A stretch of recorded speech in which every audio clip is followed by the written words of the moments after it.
नमस्कार, स्वागत है आपका द न्यूज़ लॉन्चर पर। मैं हूं अशोक वानखेड़े, लेकर आया हूं आपका अपना कार्यक्रम डायरेक्ट हिट।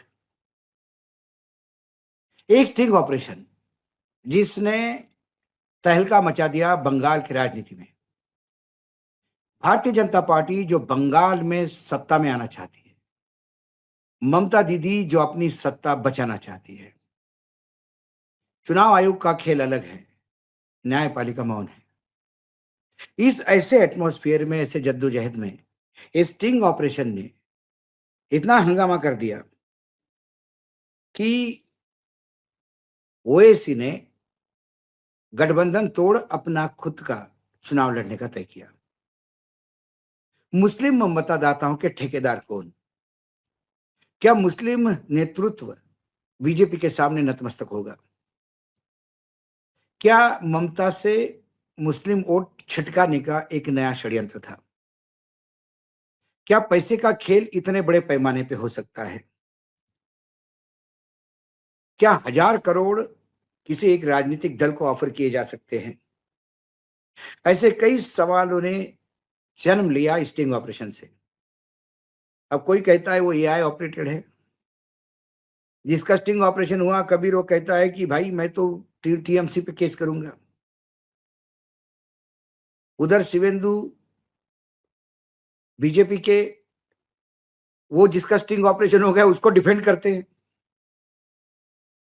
बीजेपी के नेता कहते कि अरे भाई, ये उसका स्टिंग ऑपरेशन है, वो जवाब दे, हमको क्या लेना देना, हम कौन होते हैं उसमें एआई बोलने वाले, ये वो जाने।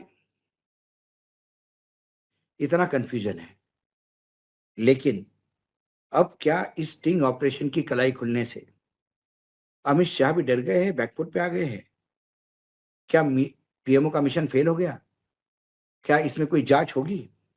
ये नया कोई झांसा है या वाकई चुनाव से भाग रहे हैं? कई चीजें होती है, और ये स्टिंग ऑपरेशन ने जो हिट किया, इसमें एक स्टिंग ऑपरेशन ने कई लोग हिट हुए। अब लेटेस्ट मुझे गृह मंत्री अमित शाह दिखते हैं। 20 साल और विपक्ष में बैठना मंजूर, लेकिन कभी ऐसे फोर्सेस से हाथ नहीं मिलाएंगे।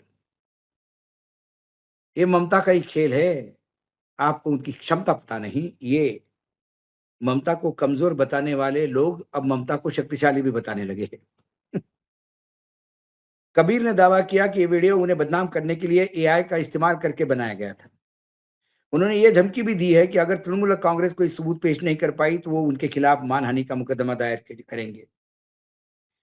भारतीय जनता पार्टी के वरिष्ठ नेता और केंद्रीय गृह मंत्री अमित शाह ने कहा कि पश्चिम बंगाल में बाबरी मस्जिद बनाने वालों के साथ रहने या किसी तरह का समझौता करने के बजाय उनकी पार्टी 20 साल तक विपक्ष में बैठना पसंद करेगी। उन्होंने कहा कि जो लोग बंगाल में बाबरी मस्जिद बना रहे हैं, उनका साथ बैठने के बजाय 20 साल में विपक्ष में बैठना पसंद करेंगे। पार्टी का चुनावी घोषणा पत्र जारी करने के बाद उन्होंने कहा, यह बात निलंबित टीएमसी विधायक हुमायूं कबीर से जुड़े एक स्टिंग ऑपरेशन के बारे में जो सवाल पूछा गया था उसका जवाब था। हुमायूं कबीर पिछले साल बंगाल में बाबरी जैसी मस्जिद की आधारशिला रखने की वजह से चर्चा में आए थे। हुमायूं कबीर की पहल पर पश्चिम बंगाल के मुर्शिदाबाद में अयोध्या की बाबरी मस्जिद के तर्ज पर वैसी ही मस्जिद बनाने का ऐलान किया था। बाद में उसकी आधारशिला रखी थी। उधर हाल ही में पश्चिम बंगाल चुनाव से कुछ हफ्ता पहले एक स्टिंग वीडियो वायरल हो गया, जिसमें कथित रूप से हुमायूं कबीर को यह कहते हुए सुना जा रहा था कि भाजपा के वरिष्ठ नेताओं ने उनसे संपर्क किया था। उन्होंने तृणमूल को हराने के लिए 1000 करोड़ रुपए की डील की थी। हम भी इस तरह की वीडियो की पुष्टि नहीं करती, लेकिन जो वीडियो मार्केट में घूम रहे हैं और जिस वीडियो पे तृणमूल कांग्रेस से लेके बीजेपी के नेताओं की जो प्रतिक्रिया आई है, हम उसी का रेफरेंस दे रहे हैं।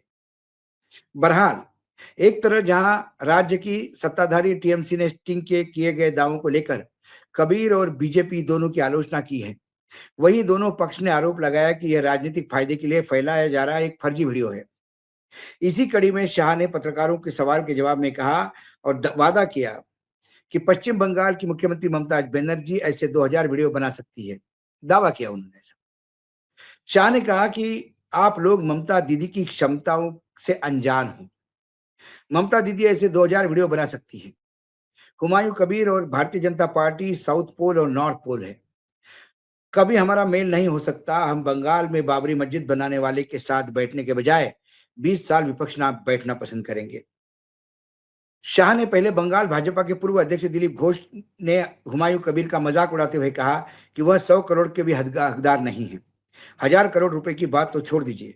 दूसरी तरफ आम जनता उन्नयन पार्टी के प्रमुख कबीर ने दावा किया कि ये वीडियो उन्हें बदनाम करने के लिए एआई का इस्तेमाल करके बनाया गया था।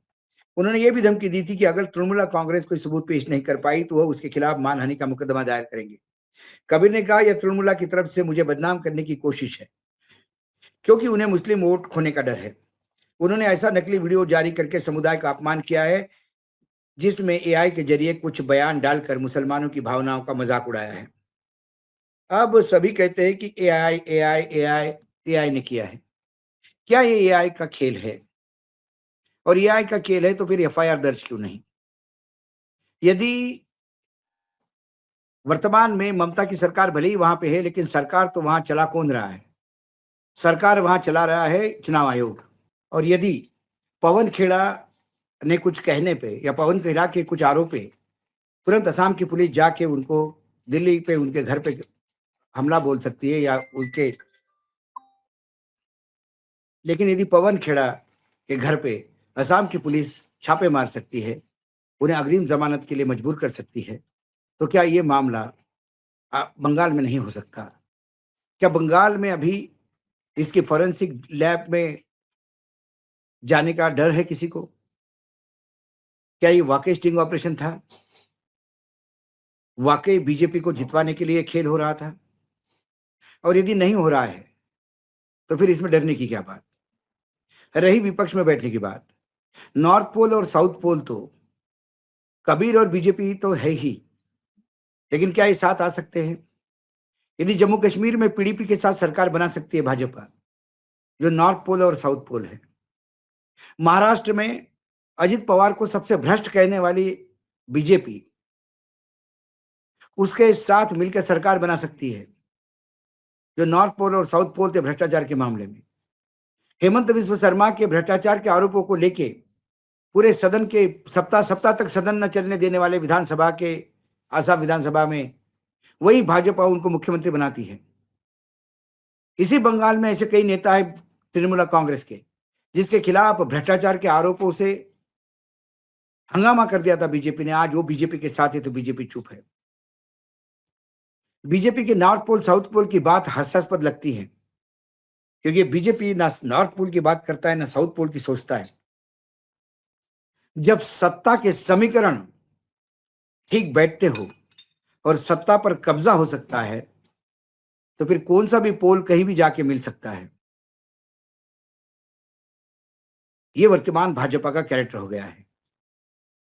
ऐसे में कबीर का ये स्टिंग ऑपरेशन, भाजपा में ही दो अलग अलग तरफ के वर्षन, और तृणमूल कांग्रेस को कहना कि ये एआई से ऐसी फिल्में बना रही है,